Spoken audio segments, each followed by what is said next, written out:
ನಮಸ್ಕಾರ ಗೆಳೆಯರಿ, stock market Kannada ಚಾನಲ್ಗೆ ಸ್ವಾಗತ ಸುಸ್ವಾಗತ.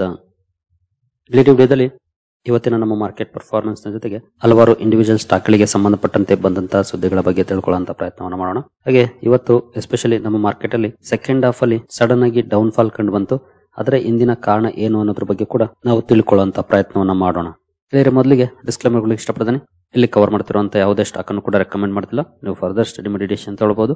ಆಸ್ ಎಜುಕೇಶನಲ್ ಪರ್ಪಸ್ ನಾನು ವಿಡಿಯೋ ಮುಂದೆ ತರ್ತಾ ಇದ್ದೀನಿ. ಹಾಗೆ ನಮ್ಮ ಇನ್ಸ್ಟಾಗ್ರಾಮ್ ಹಾಗೂ ವಾಟ್ಸ್ಆಪ್ ಚಾನಲ್ ನ ಲಿಂಕ್ ಚಾನಲ್ ಡಿಸ್ಕ್ರಿಪ್ಷನ್ ಅಲ್ಲಿ ಇದೆ. ಇವುಗಳನ್ನು ಕೂಡ ಫಾಲೋ ಮಾಡಬಹುದು. ಡ್ಯೂರಿಂಗ್ ದ ಮಾರ್ಕೆಟ್ ಕೂಡ ಹಲವು ಅಪ್ಡೇಟ್ ಗಳನ್ನ ಈ ಮೂಲಕ ಕೊಡುವಂತ ಪ್ರಯತ್ನವನ್ನ ಮಾಡ್ತಾ ಇರ್ತೀವಿ. ಜೊತೆಗೆ ಇಲ್ಲಿ ಏನಾದರೂ ಕೆಲವು ಸಮಸ್ಯೆಗಳಾದ್ರೆ ಅಲ್ಲಿ ನಿಮಗೆ ಅಪ್ಡೇಟ್ ಗಳು ಸಿಗುತ್ತೆ. ಹಾಗಾಗಿ ಇನ್ಸ್ಟಾಗ್ರಾಮ್ ಹಾಗೂ ವಾಟ್ಸ್ಆಪ್ ಚಾನಲ್ ನ ಮಿಸ್ ಮಾಡದೆ ಫಾಲೋ ಮಾಡಿ.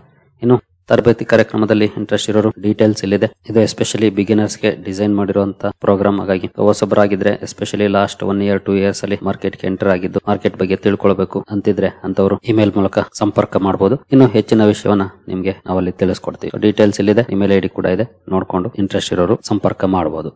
ಹಾಗೆ ಇವತ್ತಿನ ಮಾರ್ಕೆಟ್ ಪರ್ಫಾರ್ಮೆನ್ಸ್ ಕಡೆ ಬಂದ್ರೆ ಮೊದಲಿಗೆ ನಿಫ್ಟಿ 50 ಪರ್ಫಾರ್ಮೆನ್ಸ್ ಅನ್ನು ನೋಡಬಹುದು. 45 ಪಾಯಿಂಟ್ಸ್ ಅಥವಾ 0.18% ಡೌನ್ ಫಾಲ್ ನೋಡ್ಲಿಕ್ಕೆ ಸಿಕ್ಕಿದೆ. ಗ್ಯಾಪ್ ಅಪ್ ಅಲ್ಲಿ ಓಪನ್ ಆಯ್ತು, ಆನಂತರ ಸ್ವಲ್ಪ ಡೌನ್ ಕೂಡ ಆಯ್ತು, ಮತ್ತೆ ಒಳ್ಳೆ ಬೌನ್ಸ್ ಬ್ಯಾಕ್ ಬಂತು.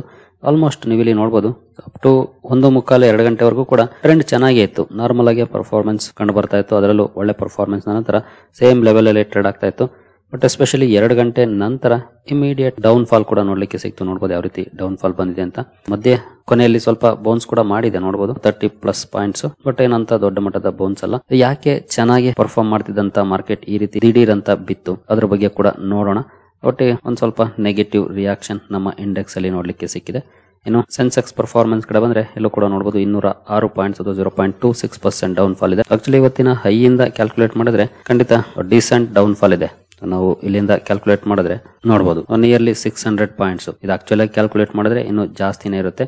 ಇಂದ ಆ ರೀತಿಯ ಡೌನ್ ಫಾಲ್ ನೋಡ್ಲಿಕ್ಕೆ ಸಿಕ್ತು ಇವತ್ತು. ನಂತರ ಹೆಡ್ಲೈನ್ ಇಂಡೈಸಸ್ ಈ ರೀತಿ ಪರ್ಫಾರ್ಮ್ ಮಾಡಿದ್ವು. ಬ್ರಾಡ್ ಮಾರ್ಕೆಟ್ ಇಂಡೈಸಸ್ ಯಾವ ರೀತಿ ಪರ್ಫಾರ್ಮ್ ಮಾಡಿದ್ವು ಅಂತ ನೋಡಿದ್ರೆ ನಿಫ್ಟಿ ನೆಕ್ಸ್ಟ್ 50 ನಲ್ಲಿ ನೋಡಬಹುದು 0.52% ಪಾಸಿಟಿವ್ ಪರ್ಫಾರ್ಮೆನ್ಸ್ ಇದೆ. ಇಲ್ಲೇನು ನೆಗೆಟಿವ್ ಇಂಪ್ಯಾಕ್ಟ್ ಆಗಲಿಲ್ಲ. ಇಂಡೆಕ್ಸ್ ಲೆವೆಲ್ ಅಲ್ಲಿ ಮಾತ್ರ ನೆಗೆಟಿವ್ ಇಂಪ್ಯಾಕ್ಟ್ ಆಯ್ತು. ನೆಕ್ಸ್ಟ್ 50 ನಲ್ಲಂತೂ ಪಾಸಿಟಿವ್ ಪರ್ಫಾರ್ಮೆನ್ಸ್ ಬಂತು. ನಿಫ್ಟಿ 100 ಗೆ ಬಂದ್ರೆ 0.06% ನೆಗೆಟಿವ್ ಇದೆ, ಅಥವಾ ಫ್ಲಾಟ್ ಅಂತ ಬೇಕಿದ್ರು ಹೇಳ್ಬಹುದು. ನಿಫ್ಟಿ 200 0.01% ನೆಗೆಟಿವ್ ಇದೆ. ನಿಫ್ಟಿ 500 0.05% ಪಾಸಿಟಿವ್ ಇದೆ. ಅಂದ್ರೆ ನಿಫ್ಟಿ 50 ಅಲ್ಲೇ ಸ್ವಲ್ಪ ಡೌನ್ ಫಾಲ್. ಇನ್ನ ನಿಫ್ಟಿ ನೆಕ್ಸ್ಟ್ 50 ಇಂದ ನಿಫ್ಟಿ 500 ವರೆಗೂ ಅಂತ ಡೌನ್ ಫಾಲ್ ಏನಿಲ್ಲ. ನೋಡಬಹುದು ನಾರ್ಮಲ್ ಆಗಿ ಪರ್ಫಾರ್ಮೆನ್ಸ್ ನೋಡ್ಲಿಕ್ಕೆ ಸಿಕ್ಕಿದೆ. ಇನ್ನು ಮಿಡ್ ಕ್ಯಾಪ್ ಕಡೆ ಬಂದ್ರೆ ಮಿಡ್ ಕ್ಯಾಪ್ 50 ನಲ್ಲಿ 0.22% ಪಾಸಿಟಿವ್ ಪರ್ಫಾರ್ಮೆನ್ಸ್ ಇದೆ. ಮಿಡ್ ಕ್ಯಾಪ್ 100 ನಲ್ಲಿ 0.27% ಪಾಸಿಟಿವ್ ಇದೆ. ಮಿಡ್ ಕ್ಯಾಪ್ 150 ನಲ್ಲಿ 0.18% ಪಾಸಿಟಿವ್ ಇದೆ. ಮಿಡ್ ಕ್ಯಾಪ್ ಶೇರ್ಗಳು ಒಳ್ಳೆ ಪರ್ಫಾರ್ಮೆನ್ಸ್ ಅನ್ನೇ ಮಾಡಿದವೆ ಇವತ್ತು ಕೂಡ. ಇನ್ನು ಸ್ಮಾಲ್ ಕ್ಯಾಪ್ ಕಡೆ ಬಂದ್ರೆ ಸ್ಮಾಲ್ ಕ್ಯಾಪ್ 100 0.53% ಪಾಸಿಟಿವ್ ಇದೆ. ಸ್ಮಾಲ್ ಕ್ಯಾಪ್ 50 0.52% ಪಾಸಿಟಿವ್ ಇದೆ. ಸ್ಮಾಲ್ ಕ್ಯಾಪ್ 250 0.59% ಪಾಸಿಟಿವ್ ಇದೆ. ಅಂದ್ರೆ ಇಲ್ಲಿ ಅಬೋವ್ 0.5% ಪಾಸಿಟಿವ್ ಪರ್ಫಾರ್ಮೆನ್ಸ್ ಇದೆ. ನಿಫ್ಟಿ 50 ಅಥವಾ large cap and mid cap ಹೋಲಿಸಿದ್ರೆ ಇವತ್ತು ಸ್ಮಾಲ್ ಕ್ಯಾಪ್ ಅಲ್ಲಿ ತುಂಬಾ ಒಳ್ಳೆ ಪರ್ಫಾರ್ಮೆನ್ಸ್ ನೋಡ್ಲಿಕ್ಕೆ ಸಿಕ್ಕಿದೆ. ಅಬೋವ್ 0.5% ಪಾಸಿಟಿವ್ ಪರ್ಫಾರ್ಮೆನ್ಸ್ ಬಂದಿದೆ ಅಂತಾನೆ ಹೇಳ್ಬೋದು.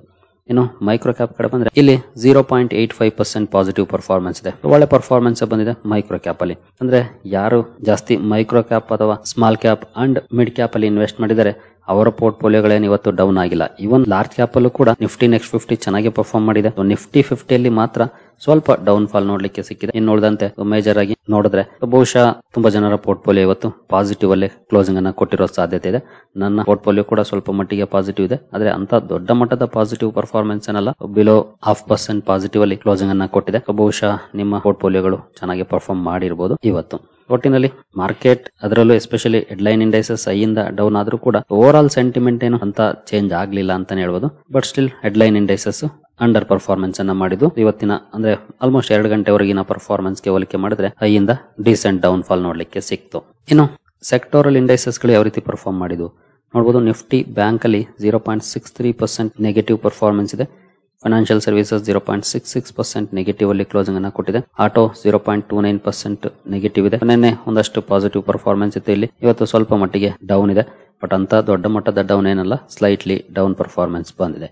ಇನ್ನು FMCG ನಲ್ಲಿ ಒಳ್ಳೆ ಪರ್ಫಾರ್ಮೆನ್ಸ್ ಇದೆ. ನಿನ್ನೆ ಫ್ಲಾಟಿಶ್ ಪರ್ಫಾರ್ಮೆನ್ಸ್ ಇತ್ತು FMCG ನಲ್ಲಿ. ಇವತ್ತು ಒಳ್ಳೆ ರಿಯಾಕ್ಷನ್ ಬಂದಿದೆ. 1.12% ಅಪ್ ಅಲ್ಲಿ ಕ್ಲೋಸಿಂಗ್ ಕಂಡು ಬಂದಿದೆ. IT ಫ್ಲಾಟ್ ಇದೆ.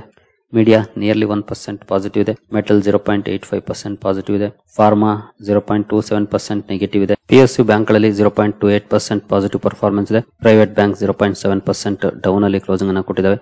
ರಿಯಾಲಿಟಿ 0.72% ಪಾಸಿಟಿವ್ ಇದೆ. ಹೆಲ್ತ್ ಕೇರ್ 0.33% ನೆಗೆಟಿವ್ ಇದೆ. ನಿಫ್ಟಿ ಕನ್ಸ್ಯೂಮರ್ ಡ್ಯೂರಬಲ್ಸ್ 0.24% ಪಾಸಿಟಿವ್ ಇದೆ. ಆಯಿಲ್ ಅಂಡ್ ಗ್ಯಾಸ್ 0.62% ಪಾಸಿಟಿವ್ ಇದೆ. ಇವತ್ತು ಮಿಕ್ಸ್ಡ್ ಪರ್ಫಾರ್ಮೆನ್ಸ್ ಇದೆ. ಕೆಲವು ಸೆಕ್ಟರ್ಸ್ ನೆಗೆಟಿವ್ ಅಲ್ಲಿ ಕ್ಲೋಸಿಂಗ್ ಅನ್ನ ಕೊಟ್ಟರೆ, ಕೆಲವು ಸೆಕ್ಟರ್ಸ್ ಪಾಸಿಟಿವ್ ಅಲ್ಲಿ ಕ್ಲೋಸಿಂಗ್ ಅನ್ನ ಕೊಟ್ಟಿದ್ದಾವೆ. ಅದರಲ್ಲೂ ಒಂದಷ್ಟು ಪಾಸಿಟಿವ್ ಪರ್ಫಾರ್ಮೆನ್ಸ್ ಬಂದಿದೆ, ಅಲ್ಲಲ್ಲೇ ಕೆಲವು ಸೆಕ್ಟರ್ಸ್ ನೆಗೆಟಿವ್ ಇಂಪ್ಯಾಕ್ಟ್ ಅನ್ನ ಕಂಡಿದ್ದಾವೆ. ಇನ್ನು ಇವತ್ತು ಸೆಕೆಂಡ್ ಹಾಫ್ ಅಲ್ಲಿ ಈ ರೀತಿಯ ನೆಗೆಟಿವ್ ರಿಯಾಕ್ಷನ್ ಬರ್ಲಿಕ್ಕೆ ಏನಾದ್ರೂ ಸ್ಪೆಷಲ್ ಕಾರಣ ಇದೆಯಾ? ಆ ಕಡೆ ನಾವು ನೋಡೋದಾದ್ರೆ ಮೊದಲಿಗೆ ಗ್ಲೋಬಲ್ ಮಾರ್ಕೆಟ್ಸ್ ಅನ್ನ ನೋಡ್ಕೊಂಡು ಮುಂದುವರಿಯೋಣ. ಎಸ್ಪೆಷಲಿ ಯುರೋಪಿಯನ್ ಮಾರ್ಕೆಟ್ಸ್ ಮಧ್ಯಾಹ್ನ ಓಪನ್ ಆಗ್ತವೆ. ನೋಡಬಹುದು ಯುರೋಪಿಯನ್ ಮಾರ್ಕೆಟ್ಸ್ ಅಲ್ಲಿ ಡೌನ್ ಫಾಲ್ ಇದೆ. 0.76, 0.98, 0.6, 0.08 ಈ ರೀತಿ ಡೌನ್ ಫಾಲ್ ನೋಡ್ಲಿಕ್ಕೆ ಕಾಣ್ತಾ ಇದೆ. ಅಲ್ಲಲ್ಲೇ ಕೆಲವು ಮಾರ್ಕೆಟ್ಸ್ ಪಾಸಿಟಿವ್ ಇದೆ, ಬಟ್ ತುಂಬಾ ದೊಡ್ಡ ಮಟ್ಟದ ಪಾಸಿಟಿವ್ ಏನಲ್ಲ. 0.1, 0.3 ಈ ರೀತಿಯ ಪಾಸಿಟಿವ್ ಇದೆ. ಅಂದ್ರೆ ಗ್ಲೋಬಲ್ ಕ್ಯೂಸ್ ಸ್ವಲ್ಪ ನೆಗೆಟಿವ್ ಆಗಿದೆ. ಎಸ್ಪೆಷಲಿ ಮಧ್ಯಾಹ್ನದ ನಂತರ ಯುರೋಪಿಯನ್ ಮಾರ್ಕೆಟ್ಸ್ ಅಲ್ಲಿ ಏನು ನೆಗೆಟಿವ್ ರಿಯಾಕ್ಷನ್ ಬಂದಿದೆ, ಅದರ ಇಂಪ್ಯಾಕ್ಟ್ ಸ್ವಲ್ಪ ಮಟ್ಟಿಗೆ ನಮ್ಮ ಮಾರ್ಕೆಟ್ ನ ಮೇಲೂ ಕೂಡ ಬಿದ್ದಿರುತ್ತೆ. ಒಂದು ಯುರೋಪಿಯನ್ ಮಾರ್ಕೆಟ್ಸ್ ನೆಗೆಟಿವ್ ಅಲ್ಲಿ ಓಪನ್ ಆದದ್ದು. ನಂತರ ಎರಡನೇ ಇಂಪಾರ್ಟೆಂಟ್ ಪಾಯಿಂಟ್ ಏನಂತಂದ್ರೆ ಎಕ್ಸ್ಪೈರಿ ಡೇ. ನಿಮಗೆ ಗೊತ್ತಿರಬಹುದು, ಲಾಸ್ಟ್ ಜುಲೈಯಲ್ಲಿ ಅಥವಾ ಜುಲೈಯಲ್ಲಿ NSE ಅನೌನ್ಸ್ಮೆಂಟ್ ಅನ್ನ ಮಾಡಿತ್ತು. ಗುರುವಾರದಿಂದ ಮಂಗಳವಾರಕ್ಕೆ ತನ್ನ ಎಕ್ಸ್ಪೈರಿ ಡೇ ನ ಶಿಫ್ಟ್ ಮಾಡ್ಕೊಂಡಿತ್ತು. ಜೊತೆಗೆ ಇದು ಸೆಪ್ಟೆಂಬರ್ ಇಂದ ಜಾರಿಗೆ ಬರುತ್ತೆ ಅನ್ನುವಂತ ಅನೌನ್ಸ್ಮೆಂಟ್ ಅನ್ನು ಕೂಡ ಮಾಡಿತ್ತು. ಸೊ ಇವತ್ತಿಂದ ಜಾರಿಗೆ ಬಂದಿದೆ. ಇವತ್ತು ಮೊದಲ ಎಕ್ಸ್ಪೈರಿ ಡೇ. ಇಷ್ಟು ದಿನ ಗುರುವಾರ ಇರ್ತಿತ್ತು NSE ಎಕ್ಸ್ಪೈರಿ ಡೇ, ಆದ್ರೆ ಈಗ ಮಂಗಳವಾರಕ್ಕೆ ಶಿಫ್ಟ್ ಆಗಿದೆ. ಇವತ್ತು ಎಕ್ಸ್ಪೈರಿ ಡೇ ಇತ್ತು. ಗುರುವಾರ ಕೂಡ ಇರುತ್ತೆ, ಬಟ್ BSE ಎಕ್ಸ್ಪೈರಿ ಡೇ ಇರುತ್ತೆ. ಗುರುವಾರ BSE ಎಕ್ಸ್ಪೈರಿ ಡೇ ವೀಕ್ಲಿ, ಮಂಗಳವಾರ NSE ಎಕ್ಸ್ಪೈರಿ ಡೇ. ಮುಂಚೆ ಉಲ್ಟಾ ಇತ್ತು, ಮಂಗಳವಾರ BSE ಇರ್ತಾ ಇತ್ತು, ಗುರುವಾರ NSE ಇರ್ತಾ ಇತ್ತು. ಈಗ ಇಂಟರ್ಚೇಂಜ್ ಮಾಡ್ಕೊಂಡಿದ್ದಾರೆ ಅಂತಾನೆ ಹೇಳ್ಬೋದು ಈ ಎಕ್ಸ್ಪೈರಿ ಡೇನ. ಇವತ್ತು ಮಂಗಳವಾರಕ್ಕೆ ಶಿಫ್ಟ್ ಆದ ನಂತರ ಮೊದಲ ಎಕ್ಸ್ಪೈರಿ ಡೇ. ಮೊನ್ನೆ ಗುರುವಾರ ಆಸ್ ಯೂಶುವಲ್ ಎಕ್ಸ್ಪೈರಿ ಡೇ ಇತ್ತು, ಅದು ನಾರ್ಮಲ್ ಆಗಿ ಮಂತ್ಲಿ ಎಕ್ಸ್ಪೈರಿ ಡೇ, ಬಟ್ ಈಗ ಮಂಗಳವಾರಕ್ಕೆ ಶಿಫ್ಟ್ ಆಗಿದೆ ಈ ವಾರದಿಂದ. ಹಾಗಾಗಿ ಇವತ್ತು ಮೊದಲ ಎಕ್ಸ್ಪೈರಿ ಡೇ. ಯೂಶುವಲಿ ನಿಮಗೆ ಗೊತ್ತಿರಬಹುದು, ಎಕ್ಸ್ಪೈರಿ ಡೇ ದಿನ ಇಂಡೆಕ್ಸ್ ಅಲ್ಲಿ ಹೈ ವೋಲಟೈಲ್ ಪರ್ಫಾರ್ಮೆನ್ಸ್ ಇರುತ್ತೆ. ಬಹುಶಃ ಅದು ಕೂಡ ಒಂದಷ್ಟು ಕಾಂಟ್ರಿಬ್ಯೂಷನ್ ಅನ್ನ ಮಾಡಿರ್ಬೋದು ಮೇಲಿನಿಂದ ಕೆಳಗಡೆ ಬರ್ಲಿಕ್ಕೆ ಅಂತಾನೆ ಹೇಳ್ಬೋದು ಇವತ್ತಿನ ಪರ್ಫಾರ್ಮೆನ್ಸ್ ಅನ್ನ ನೋಡಿದ್ರೆ. ಜೊತೆಗೆ ಈ ಎರಡು ಸುದ್ದಿಗಳನ್ನ ಹೊರತುಪಡಿಸಿ ಇನ್ನೊಂದು ಸುದ್ದಿ ಬಂದಿದೆ, ಅದು ಕೂಡ ಇಂಪ್ಯಾಕ್ಟ್ ಅನ್ನ ಮಾಡಿರುವಂತ ಸಾಧ್ಯತೆಗಳು ಜಾಸ್ತಿ ಇದೆ. ಅದೇನಂದ್ರೆ ನೋಡಬಹುದು, higher tariffs, Ukraine deal, resignation, speculations run wild ahead of Donald Trump's announcement from Oval Office tonight. ಇವತ್ತು ರಾತ್ರಿ 11:30ಕ್ಕೆ ಡೊನಾಲ್ಡ್ ಟ್ರಂಪ್ ಅವರು ಮಾತಾಡ್ತಿದ್ದಾರೆ. ಏನ್ರ ಬಗ್ಗೆ ಮಾತಾಡ್ತಿದ್ದಾರೆ ಗೊತ್ತಿಲ್ಲ. ಅದ್ರ ಬಗ್ಗೆ ವೈಟ್ ಹೌಸ್ ಕ್ಲಾರಿಫಿಕೇಶನ್ ಅನ್ನ ಕೊಟ್ಟಿಲ್ಲ. ಆದ್ರೆ ಅಮೆರಿಕನ್ ಟೈಮಿಂಗ್ 2 ಗಂಟೆಗೆ ಮಾತಾಡ್ತಾರೆ ಅಂತ ಹೇಳಿದ್ದಾರೆ.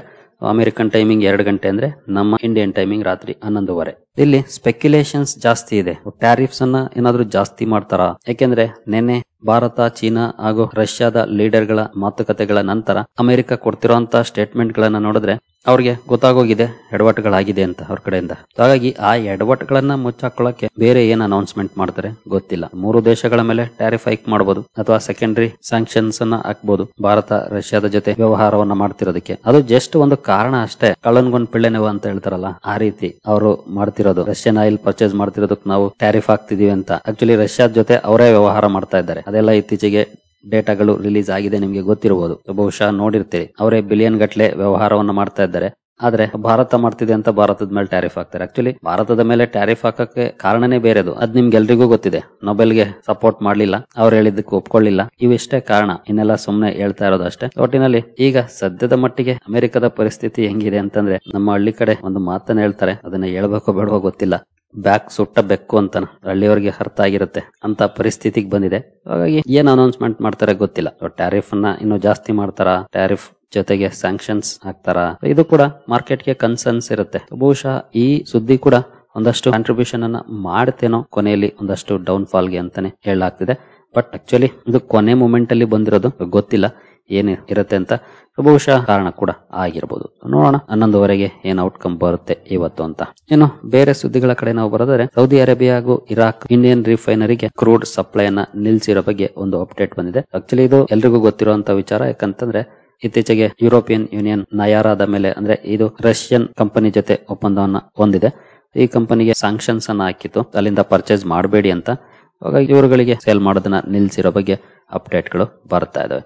ಆಕ್ಚುಲಿ ನಯಾರಾಗೆ ಮಾತ್ರ ಸೇಲ್ ಮಾಡೋದನ್ನ ಸೌದಿ ಅರೇಬಿಯಾ ಹಾಗೂ ಇರಾಕ್ ನ ಸರ್ಕಾರಿ ಸ್ವಾಮ್ಯದ ಆಯಿಲ್ ಕಂಪನಿಗಳು ನಿಲ್ಲಿಸಿದ್ದಾವೆ. ಈ ಸುದ್ದಿ ಕೂಡ ಇವತ್ತು ಬಂದಿದೆ. ಒಟ್ಟಿನಲ್ಲಿ ಕಲೆಕ್ಟಿವ್ ಆಗಿ ಕೆಲವೊಂದು ಸುದ್ದಿಗಳು ಇದ್ದಾವೆ. ಖಂಡಿತ ಮಧ್ಯಾಹ್ನದ ನಂತರ ಯುರೋಪಿಯನ್ ಮಾರ್ಕೆಟ್ಸ್ ಓಪನ್ ಆದವು, ಲೋಯರ್ ಅಲ್ಲಿ ಓಪನ್ ಆದವು ಒಂದು. ನಂತರ expiry day, usually expiry day ದಿನ ವೊಲಟಿಲಿಟಿ ಇರುತ್ತೆ, ಎರಡನೇ ಕಾರಣ. ಮೂರನೇದು ಟ್ರಂಪ್ ಅವರ ಮಾತುಗಳಿದೆ ಅನ್ನುವಂತ ಸುದ್ದಿ ಬಂತು. ಆಗ ಅಲ್ಲಿ ಸ್ಪೆಕ್ಯುಲೇಷನ್ಸ್ ಕೂಡ ಇದೆ, ಏನೆಲ್ಲ ಅನೌನ್ಸ್ಮೆಂಟ್ ಬರಬಹುದು ಅಂತ. ಬಹುಶಃ ಈ 3 ಕಾರಣಗಳು ಒಂದಷ್ಟು ಕಾಂಟ್ರಿಬ್ಯೂಷನ್ ಅನ್ನ ಮಾಡಿದೆ ಇವತ್ತಿನ ಡೌನ್ ಫಾಲ್ಗೆ. ಇನ್ನು ಬೇರೆ ಸುದ್ದಿಗಳ ಕಡೆ ಬರೋದಾದ್ರೆ, ಶುಗರ್ ಸೆಕ್ಟರ್ ನ ಷೇರುಗಳಲ್ಲಿ ಇವತ್ತು ಒಳ್ಳೆ ಪರ್ಫಾರ್ಮೆನ್ಸ್ ನೋಡ್ಲಿಕ್ಕೆ ಸಿಕ್ತು. ಇದರ ಹಿಂದಿನ ಕಾರಣವನ್ನ ನಾನೀಗಾಗಲೇ ನಮ್ಮ ಇನ್ಸ್ಟಾಗ್ರಾಮ್ ಚಾನಲ್ ಅಲ್ಲಿ ಅಪ್ಡೇಟ್ ಮಾಡಿದ್ದೆ. ಸರ್ಕಾರ ಎಥೆನಾಲ್ ನ ಉತ್ಪಾದನೆಗೆ ಶುಗರ್ ಕೇನ್ ಹಾಗೂ ಮೊಲಾಸಸ್ ಅನ್ನ ಬಳಸೋದನ್ನ ಈ ಹಿಂದೆ ರಿಸ್ಟ್ರಿಕ್ಟ್ ಮಾಡಿತ್ತು, ಅಂದ್ರೆ ಕಡಿಮೆ ಬಳಸಬೇಕು ಅಂತ. ಈಗ ಆ ರಿಸ್ಟ್ರಿಕ್ಷನ್ ಅನ್ನ ತೆಗೆದಿದೆ. ಈ ರಿಸ್ಟ್ರಿಕ್ಷನ್ ತೆಗೆದಿರೋ ಕಾರಣಕ್ಕೆ ಶುಗರ್ ಷೇರುಗಳಲ್ಲಿ ಒಂದಷ್ಟು ಒಳ್ಳೆಯ ರಿಯಾಕ್ಷನ್ ಬಂದಿದೆ. ಜೊತೆಗೆ ನಿನ್ನೆ ಸುಪ್ರೀಂ ಕೋರ್ಟ್ ಇಂದ ಒಂದು ಅಪ್ಡೇಟ್ ಬಂದಿತ್ತು. ಎಥೆನಾಲ್ ಗೆ ಸಂಬಂಧಪಟ್ಟಂತೆ ಕೆಲವೊಂದು ಅರ್ಜಿಗಳು ಫೈಲ್ ಆಗಿದ್ದು ಅವುಗಳನ್ನ ವಜಾ ಮಾಡಿತ್ತು. ಬಹುಶಃ ಆ ಎಲ್ಲ ಸುದ್ದಿಗಳು ಕೂಡ ಒಂದಷ್ಟು ಕಾಂಟ್ರಿಬ್ಯೂಷನ್ ಅನ್ನ ಇವತ್ತು ಶುಗರ್ ಸೆಕ್ಟರ್ ನ ಮೇಲೆ ಮಾಡಿದೆ. ಹಾಗಾಗಿನೇ ಒಳ್ಳೆ ರಿಯಾಕ್ಷನ್ ಕೂಡ ಶುಗರ್ ಷೇರುಗಳಲ್ಲಿ ನೋಡ್ಲಿಕ್ಕೆ ಸಿಕ್ಕಿದೆ. ನಂತರ ಬೇರೆ ಸುದ್ದಿಗಳ ಕಡೆ ಬರೋದಾದ್ರೆ, ಆಕ್ಸಿಸ್ ಕೇಡ್ಸ್ ಟೆಕ್ನಾಲಜೀಸ್ ಇವತ್ತು ಫೋಕಸ್ ಅಲ್ಲಿ ಇತ್ತು. ಆಕ್ಚುಲಿ ನಿನ್ನೆನೆ ಇದ್ರ ಬಗ್ಗೆ ಒಂದು ಅಪ್ಡೇಟ್ ಬಂದಿತ್ತು, ಅದನ್ನ ನಮ್ಮ ಇನ್ಸ್ಟಾಗ್ರಾಮ್ ಅಲ್ಲೂ ಕೂಡ ಕೊಟ್ಟಿದ್ದೆ. ಕಂಪನಿಗೆ ಆರ್ಡರ್ ಸಿಕ್ಕಿರೋ ಬಗ್ಗೆ ಇವತ್ತು ಕೂಡ ಇನ್ನೊಂದು ಅಪ್ಡೇಟ್ ಬಂತು.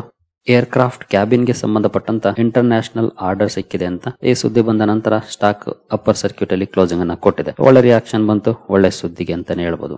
ನಂತರ ವಕ್ರಾಂಗಿ ಇದ್ರ ಬಗ್ಗೆ ಕೂಡ ಅಪ್ಡೇಟ್ ಅನ್ನ ನಮ್ಮ ಇನ್ಸ್ಟಾಗ್ರಾಮ್ ಚಾನಲ್ ಅಲ್ಲಿ ಕೊಟ್ಟಿದ್ದೆ.